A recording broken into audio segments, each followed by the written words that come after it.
Добро, значи денеска бевме во прв надзор над новата агенција за национална безбедност.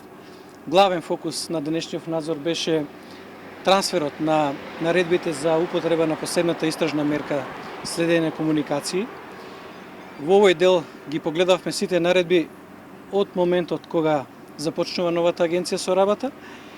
Констатиравме една ситуација која што треба дополнително да ја провериме со другите институции, кој што сметаме дека можеби ќе не доведе до фаза да го информираме јавниот обвинител, да биде запознат со оваа состојба.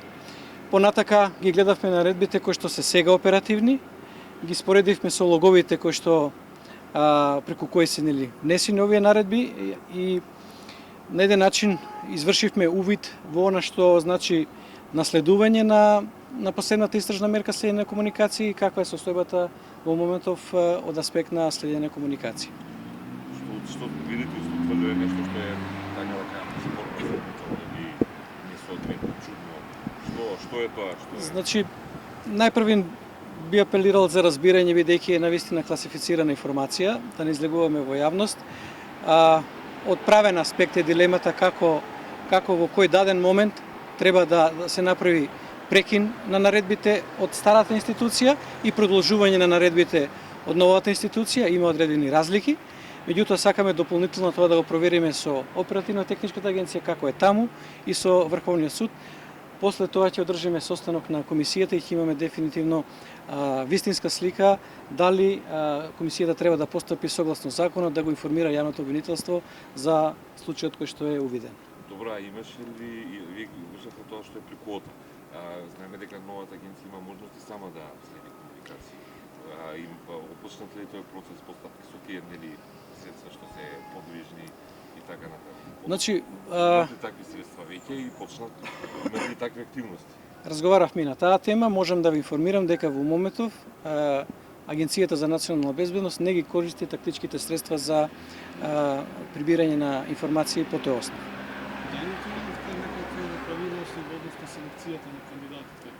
Има информации дека во агенцијава се истите луѓе кои го монтираат процесот СОПОТ, тоа што е утврдено исто така се. Дали баравте појаснување во однос на точка? За обвинувањата за партиски непрофесионални вработувања. Надлежност на нашата комисија е исклучиво следење на комуникациите и ние се држевме до нашата надлежност. Ова прашање ги надминува тие граници, навлегува во персоналниот состав на агенцијата. Јас би оставил тоа да биде предмет на другата комисија која што е надлежна да ги толкува и овие работи од аспект на персонален состав, процес на селектирање на кадри и така натаму. Денеска сме во функција на членови на комисијата за следење на мерката за комуникации. Ја тука би се задржал со изјавите и со коментарите. Дека тука и господинот рече дека има шанси нешто од него да знаеме. Значи, јас ве замолувам денешниот настан да се фокусираме на надлежностите на нашата комисија. Веројатно другите комисии ќе имат надзор. Тие се и законски надлежни да ги проверат и овие состојби. Зборувате за другата комисија. Да. Не направивте му сепак е актуелна тема, ваша специјалност е тоа. Барем неформално, неофицијално. Што се зборува ова? Точно ли е како во работата? Тие се во процес на селекција, уште се при крајот на екипирање и искрено да бидам, јас знаејќи го фактот дека немам надлежности да правам проверки во тој дел, разговорите беа чисто од информативен карактер и сметам дека не треба да бидат официализирани што било разговор.